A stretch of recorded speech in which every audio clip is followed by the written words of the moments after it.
STD यानी sexual transmitted disease, यानी जिन लोगों के एक से ज़्यादा सेक्स पार्टनर होते हैं, यानी जिनके मल्टीपल सेक्स पार्टनर होते हैं, और वो जब इस तरह से अलग अलग अपने पार्टनर्स के साथ में वो जब सेक्स करते हैं तो उससे उनको जो एसटीडी होती है, यानी इस तरह की जो सेक्स से रिलेटेड जो डिजीज़ होती है, बीमारियाँ होती है, उसका उनको जो खतरा होता है वो बढ़ जाता है या उससे वो ग्रसित हो जाता है, और इन्हीं कंडीशन को बोलते हैं एसटीडी। आज के इस वीडियो में हम बात करेंगे इन्हीं कॉमन एसटीडी के बारे में। ऐसी कौन कौन सी कॉमन एसटीडी है या सेक्सुअल ट्रांसमिटेड डिजीज है जो कि अक्सर देखने को मिलती है पुरुषों में और महिलाओं में। वैसे तो कई प्रकार की एसटीडी जो है वो देखने को मिलती है, लेकिन आज हम बात करेंगे खास तौर से वो बीमारियां जो कि पुरुषों में और महिलाओं में इस तरह के असुरक्षित यौन संबंधों से ज़्यादा फैलती है और ज़्यादा देखने को मिलती है। साथ ही साथ हम बात करेंगे कि आपको इसमें होम्योपैथी मेडिसिन कैसे हेल्प कर सकती है, क्योंकि अक्सर मैंने देखा है कि इस तरह के जो पेशेंट हैं वो जब क्लिनिक आकर मिलते हैं तो वो बताते हैं कि वो कई महीनों से, कई पेशेंट है जो कई सालों से इस बीमारी से परेशान हैं, लेकिन उनको अभी तक वो प्रॉपर उनका ट्रीटमेंट नहीं हो पा रहा है और वो इधर उधर भटकते रहते हैं। इसलिए आज का वीडियो जो है वो मैंने आपके साथ में बनाने की ज़रूरत समझी है, ताकि मैं आपको उस तरह की जो बीमारियां होती है जो इस तरह के फिजिकल रिलेशन से जो फैलती है उसके बारे में आपको जानकारी दे सकूँ, साथ ही साथ उसके ट्रीटमेंट के बारे में आपको मैं बता सकूँ कि आप उसको पहचान सकें और उसके साथ साथ उसका प्रॉपर ट्रीटमेंट भी करवा सकें। मैं जोधपुर से doctor Kuldeep Jahangir, homeopathy consultant, एक बार फिर से आपका अपने यूट्यूब चैनल में स्वागत करता हूं। यदि आपके साथ में भी किसी प्रकार की एसटीडी या सेक्सुअल ट्रांसमिटेड डिजीज़ है, कुछ सेक्सुअल प्रॉब्लम्स है, लाइक आपको अगर कुछ वार्ड्स बन गए, जेनेटल वार्ड्स हो गए, सिफिलिस हो गई है, या आपको पेट के निचले हिस्से में भारीपन होता है आपको या फिर आपके जनांगों पर कुछ रैशेज बन गए हैं, आपको वहाँ पर सेक्स के दौरान आपको दर्द होता है या यूरिन के दौरान आपको तकलीफ होती है, वहाँ पर कुछ दाने जैसे बन गए हैं प्राइवेट पार्ट पर, तो यह वीडियो आपके लिए काम का है। और अगर ऐसी कंडीशन डेवलप हो गई है तो आप अपने नज़दीकी डॉक्टर से मिल सकते हैं। आप चाहें तो मुझसे कॉन्टैक्ट कर सकते हैं प्रॉपर ट्रीटमेंट के लिए। चलिए, सबसे पहले तो हम बात करते हैं कि अगर एसटीडी से अगर आप ग्रसित है तो ऐसे कौन कौन से लक्षण हैं जो कि आपको देखने को मिलेंगे, कैसे आप पहचानेंगे। तो जो इसमें सबसे पहला सिम्टम है देखने को मिलेगा वो होता है कि आपको यूरिन करने के दौरान आपको हो सकता है यूरिन में जलन हो, यूरिन करते समय आपको हो सकता है दर्द महसूस हो। इसके अलावा आपको सेक्स के दौरान आपको दर्द महसूस हो सकता है, आपको सेक्स में थोड़ा सा पेन हो सकता है। इसके साथ साथ ही अक्सर आपको प्राइवेट पार्ट में आपको ईचिंग हो सकती है। महिलाओं में उनके वेजाइना में ईचिंग हो सकती है, पुरुषों में उनके लिंग पर उनको कुछ खुजली या ईचिंग जो होती है वो हो सकती है।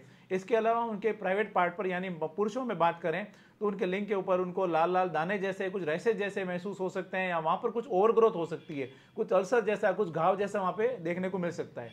इसी तरह से महिलाओं में भी उनके प्राइवेट पार्ट में काफ़ी इचिंग चल सकती है, वहाँ से उनको डिस्चार्ज हो सकता है, और उसके अलावा वहाँ पर भी उनको कुछ अल्सर जैसे उनको देखने को मिल सकते हैं। इसके अलावा उनके महिलाओं में बात करें तो महिलाओं में उनके पेट के निचले हिस्से में उनको भारीपन महसूस हो सकता है, कुछ असहज महसूस करती है। उसके अलावा पुरुषों में उनके अंडकोश में भारीपन महसूस हो सकता है, अंडकोश में उनको दर्द महसूस हो सकता है। अगर इस तरह की कंडीशन देखने को मिलती है तो हो सकता है आप किसी न किसी एसटीडी से आप ग्रसित हो। और अगर आपके दिमाग में आ रहा है कि कहीं आपने फिजिकल रिलेशन बनाए थे और उसके बाद में ये सारी चीज़ें हो रही है, या आपने कहीं कुछ सेक्स किया तो उसके बाद में सारा कुछ आपके साथ में अगर ऐसा हो रहा है, ये सिम्टम आ रहे हैं, तो निश्चित तौर पर आप एसटीडी से ग्रसित हो सकते हैं। चलिए, अब हम बात करते हैं कि उन कॉमन एसटीडी के बारे में, ऐसी कौन सी कॉमनली सेक्सुअली ट्रांसमिटेड डिजीज जो ज़्यादा देखने को मिलती है। और इसमें जो सबसे पहले नंबर पर हम बात करेंगे होते हैं जेनेटल वार्ड्स, यानी उनके जनांगों पर होने वाले मस्से। जनांगों पर होने वाले जो मस्से होते हैं वो एचपीवी एक वायरस होता है, उस वायरस की वजह से ये जो इन्फेक्शन होता है वो फैलता है। यानी जब हेल्दी पर्सन जो होता है वो इन्फेक्टेड पर्सन के साथ में जब वो सेक्स करता है तो उसकी वजह से उनके जनांगों पर इस तरह के जो मस्से होते हैं, जो ओवरग्रोथ होती है वो हो जाती है। अक्सर मस्से आपने देखा होगा आपके गर्दन पे, आपके चेहरे पे, आपके हाथों पे, पैरों पे आपके मस्से बन जाते हैं। उसी तरह के मस्से जो होते हैं उनके प्राइवेट पार्ट पर, उनके लिंग के ऊपर बन सकते हैं, या महिलाओं में उनके वेजाइना के अंदर या बाहर की तरफ इस तरह के मस्से जो होते हैं वो डेवलप हो सकते हैं। तो ये जेनेटल वार्ड्स इसको कहते हैं। और इस तरह की जो कंडीशन डेवलप होती है उसमें उनको होम्योपैथी लेने से काफ़ी अच्छे रिजल्ट देखने को मिलते हैं, होम्योपैथी में से काफ़ी लाभ देखने को मिलते हैं। इसलिए यदि आपके साथ में भी ऐसी समस्या आ रही है, आप ट्रीटमेंट ले लेके थक चुके हैं, तो मैं आपको सजेशन दूंगा एक बार आप होम्योपैथी जरूर लें। अगली जो एक और बहुत ही कॉमन बीमारी जो है वो देखने को मिलती है वो है एड्स। एड्स जो होता है यह भी एक वायरल डिजीज होती है, जिसको वायरस से जो फैलती है उसको बोलते हैं एचआईवी। एचआईवी जो वायरस होता है, यह वायरस जो होता है एड्स के लिए कारण बन सकता है, और यह आपके इम्यून सिस्टम पर वर्क करता है और इम्यून सिस्टम को धीरे धीरे खत्म करना शुरू हो जाता है, और उसकी वजह से आपको दूसरी जो बीमारियां होती है उससे आप ग्रसित होना शुरू हो जाते हैं। इसके साथ साथ ही यह जो बीमारी होती है, यह जो एड्स होता है, यह भी असुरक्षित यौन संबंधों से फैलता है।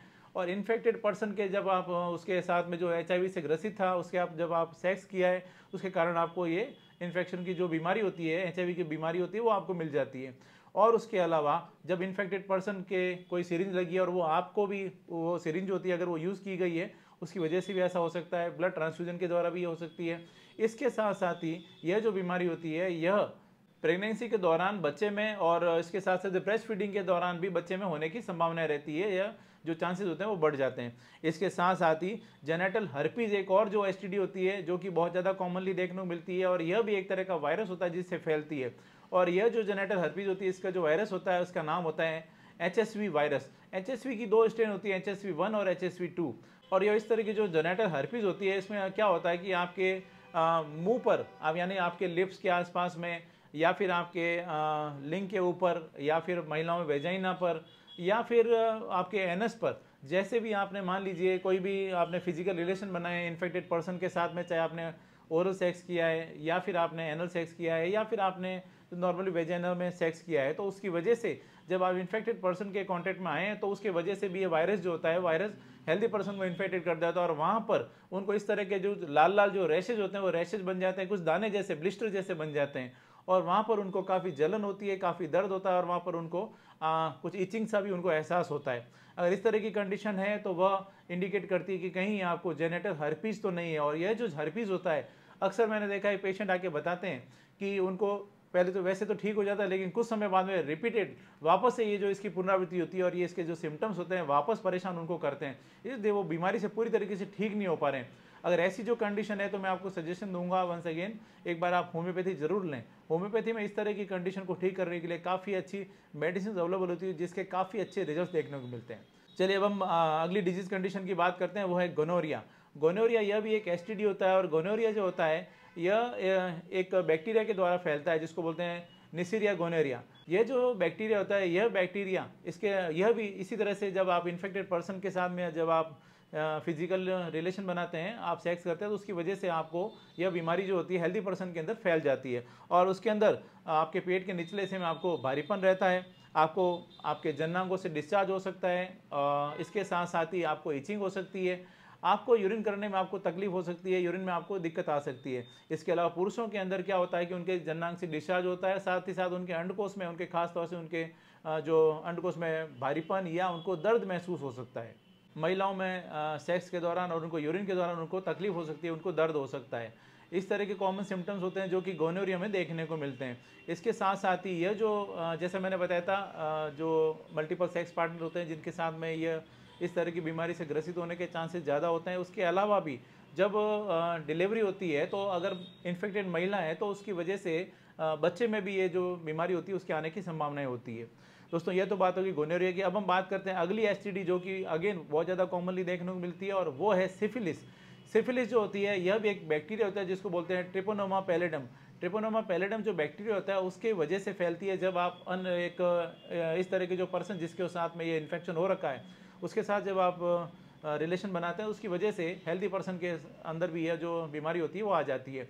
और उसके अंदर क्या होगा कि उनको उनके जन्नांगों पर, खास तौर से उनके लिंग के ऊपर उनको एक अल्सर जैसा, एक घाव जैसा बन जाता है, या फिर वो उनके चेहरे पर या उनके लिप्स पर भी हो सकता है, मुंह के अंदर हो सकता है अल्सर। इसके अलावा उनके एनस के आसपास में, एनस में हो सकता है, या महिलाओं में वेजाइना में भी हो सकता है। यदि आपने वेजाइनल सेक्स किया है, ओरल सेक्स किया है या एनल सेक्स किया, उसकी जैसा आपने इस तरह से अगर आपने सेक्स किया तो उसके द्वारा ये जो बीमारी होती है वो एक से दूसरे में फैलती है। और इस कंडीशन में भी आपको रैशेज बन जाते हैं, और कुछ समय में ये जो रैशेज होते हैं, ये इस तरह का जो अल्सर होता है वो ठीक हो जाता है इनिशियल स्टेज में, और उसके बाद में कुछ समय के लिए जो बीमारी होती है ऐसा लगता है वो ठीक हो गई है, लेकिन उसका जो बैक्टीरिया होता है वो बॉडी के अंदर रहता है, और उसके आगे जाकर इसकी जो इस तरह की जो बीमारी होती है उसके बहुत ही घातक परिणाम होते हैं जो कि देखने को मिलते हैं। खास तौर से इसका असर जो होता है वो आपके हार्ट पर हो सकता है, आपके ब्रेन पर हो सकता है, आपकी आंखों पर हो सकता है, आपके कानों पर हो सकता है, आपके दूसरे जो ऑर्गन होता है उसको भी ये प्रभावित कर सकता है। इसलिए जो सिफिलिस जैसी बीमारी है, अगर आप उससे ग्रसित हैं तो इसका समय पर उपचार करना जरूरी होता है, नहीं तो आपके लिए यह जो बीमारी है वो काफ़ी खतरनाक साबित हो सकती है। चलिए यह तो बात होगी सिफिलिस की। अब अगली जो डिजीज़ होती है वो होती है PID, पेल्विक इन्फ्लेमेटरी डिजीज़। इसके अंदर क्या होता है कि ये भी एक बैक्टीरिया होते हैं, बैक्टीरिया से होने वाली बीमारी होती है जिसको बोलते हैं क्लेमेडिया ट्रैकोमैटिस। यह जो बैक्टीरिया होता है, इस बैक्टीरिया के द्वारा यह अगेन वही जब जिनके मल्टीपल सेक्स पार्टनर होते हैं या जिनके द्वारा इन्फेक्टेड पर्सन के साथ में जब सेक्स किया जाता है तो ये बीमारी जो होती है हेल्दी पर्सन को भी हो जाती है। और उसके अंदर भी उनके पेट के निचले हिस्से में उनको भारीपन महसूस होगा, वेजाइना से डिस्चार्ज हो सकता है, उनको सेक्स में पेन हो सकता है, यूरिन में उनको दिक्कत आ सकती है। इसके साथ साथ ही उनके जो रिप्रोडक्टिव ऑर्गन होते हैं महिलाओं के, उनको भी ये डैमेज कर सकता है और उसकी वजह से उनको प्रेगनेंसी में उनको परेशानी आ सकती है। इस तरह से जो पीआईडी होती है, यह जो पीआईडी का भी ट्रीटमेंट करना बहुत ज़रूरी होता है ताकि आगे जाकर कोई तरह की परेशानी नहीं आए। यदि आपके साथ में पीआईडी या इस तरह की जो कोई भी अगर एसटीडी से अगर ग्रसित हैं तो आप इसमें होम्योपैथी ले सकते हैं। ये तो बात हो गई कुछ कॉमन एसटीडी जो कि सेक्स और ट्रांसमिटेड डिजीज़ होती है, जिनके मल्टीपल सेक्स पार्टनर होते हैं, उनसे जो कैसे फैलती है इसके बारे में बात किया। हमने बात किया कि कौन कौन सी ऐसी बीमारियां हैं जो कि कॉमनली ज़्यादा देखने को मिलती है, उन सभी बातों के बारे में हमने डिस्कस किया। अब अगर चाहते हैं कि इस तरह की बीमारी से अगर आप बचें या ग्रसित ही नहीं हो, तो इसमें जो सबसे पहली बात का ध्यान रखना है वो होता है कि आप अपने साथी के प्रति वफादार रहें। जिनके भी मल्टीपल सेक्स पार्टनर हैं उनको यह बीमारी का खतरा ज़्यादा रहता है, हमेशा बना रहता है। इसलिए अगर आपके साथ में भी ऐसी इस तरह की जो हैबिट है, अगर आपकी मल्टीपल सेक्स पार्टनर हैं तो आप उसको अवॉइड करें, तुरंत बंद कर दें। और अगर आपके साथ में ऐसा होता भी है तो आप हमेशा कुछ प्रोटेक्शन यूज़ करें, कंडोम का यूज़ करें। इसके अलावा इन्फेक्टेड सीरिंजेज वगैरह जो होती है उसको भी आप अवॉइड करें, वो यूज़ नहीं करें। जो यूज़ की हुई सीरिंज होती है, साफ़ सफाई का ध्यान दें, हाइजीन मेंटेन करें। कंडोम के साथ साथ में आप डेंटल डैम जो होते हैं, डेंटल डैम भी यूज़ कर सकते हैं, वो भी यूज़ करें। दोस्तों यह तो बात होगी कि कौन कौन सी ऐसी कॉमन एसटीडी है जो कि अक्सर देखने को मिलती है और ज़्यादा देखने को मिलती है, और उसके साथ साथ ही इसको कैसे इससे बचा जा सकता है इसके बारे में बात की। दोस्तों यदि आपके साथ में भी इस तरह की अगर समस्या आ रही है तो मैं आपको सजेशन दूंगा, आप एक बार होम्योपैथी ज़रूर लें। होम्योपैथी द्वारा आप अपनी इस तरह की समस्या से जड़ से निजात पा सकते हैं। होम्योपैथी इस तरह की प्रॉब्लम को दूर करने में आपकी काफ़ी हेल्प करती है, काफ़ी अच्छे रिजल्ट देखने को मिलते हैं। यदि आपके साथ में भी ऐसी समस्या आ रही है, अगर आप ट्रीटमेंट लेके थक चुके हैं, आप हर तरफ से आपने ट्रीटमेंट करा लिया है लेकिन अभी तक आपको आराम नहीं आ रहा है, तो आप एक बार चाहे तो मुझसे भी कांटेक्ट कर सकते हैं। मैंने अपना कांटेक्ट डिटेल दे रखा है। मैं उम्मीद करता हूँ आज मैंने आपके साथ में जो भी जानकारी शेयर की आपको ये पसंद आई और आपके लिए फ़ायदेमंद साबित होगी। इसी तरह मेरे साथ जुड़े रहें, इस चैनल को सब्सक्राइब करें, बेल आइकन जरूर दबाएं ताकि जैसे भी नेक्स्ट वीडियो अपलोड करूँ आपके पास उसका नोटिफिकेशन आ सके। Thank you.